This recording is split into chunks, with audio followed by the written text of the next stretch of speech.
Magandang araw nga ni mga kaputol. Ay eto naman ho tayo para na naman sa ating luto serye. Ang pagkain na naman ay kain na lang ang ng kain mga kaputol. Ikay mag-iwas na talaga sa pagdadayo kasi sobrang init ng panahon.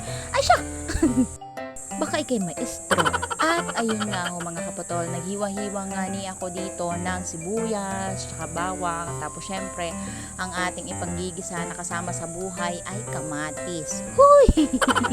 So for today's video nga ho mga kapatol, ay magluluto nga ho tayo ng mix or pinakbet. Para sa mga kabet. Huy! Salamat! May samang kukulang naman yung parang tawa natin dito.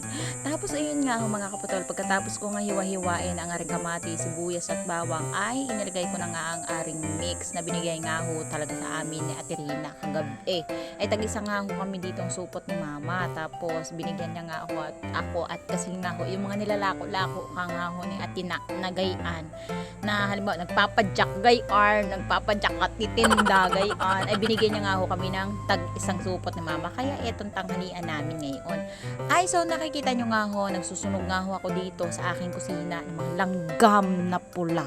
Sobrang sakit. Ayoko naman talaga sa kanilang gawin ito, pero sobra silang mapanakit, guys. Sobrang dami na ng sugat ng anak ko sa paa. Kay gayon nga ho, na panay-panay nga ho ang pagkakagat nila sa aking anak at saka sa aking paa.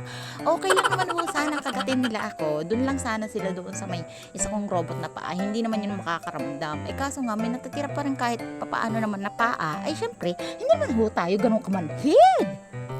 Kaya mga kaputol, pinagdesisyonan ko na rin talaga ditong maglumpasay sa ilalim talaga ng kalan.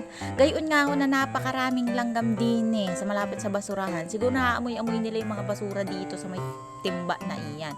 Ay may mga reta-retaso nga ho ditong mga papel ng mga bata. Gayon nga ho na panay nila drawing. Walang katapusan ng drawing. Tapos sayang ang papel. Kaya naman, aking inipon at pinarikit. Bago nga ho tayo magluluto, ay nilinis ko muna yung aking abuhan. Tapos yung mga hugasin ko nga ho dito na pagkatambak-tambak ay hindi nga ho maagilap at mahugasan. Kaya pagkagising mo lang sa umaga mga kapatol, ay syempre magwawalis ka na. Huy, nagwawalis talaga.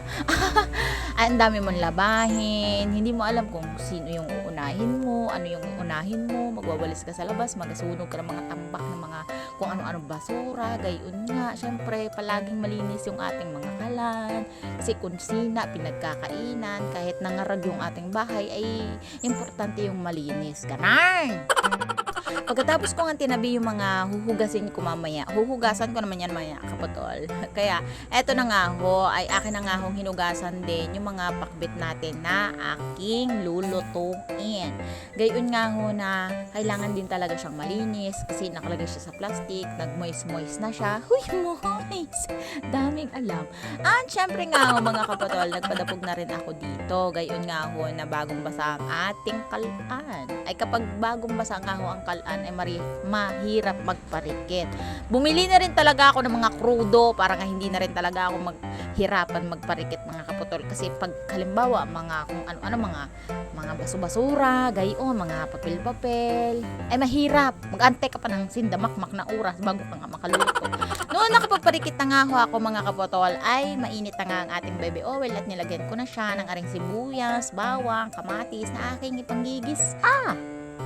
Tapos, halu-haluin mo laang ng 300 years ay matutuyo at maluluto din yan, mga kaputol. Kapag nakita mo nga na medyo luto na ang aring kamatis, ilagay mo na nga si Mix Club. ano na naman.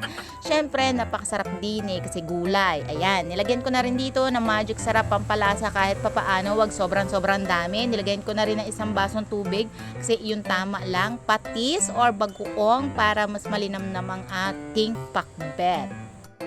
Nabilang ko din pala kung ilang piraso yan. Siguro mga 1,000 million. Huy!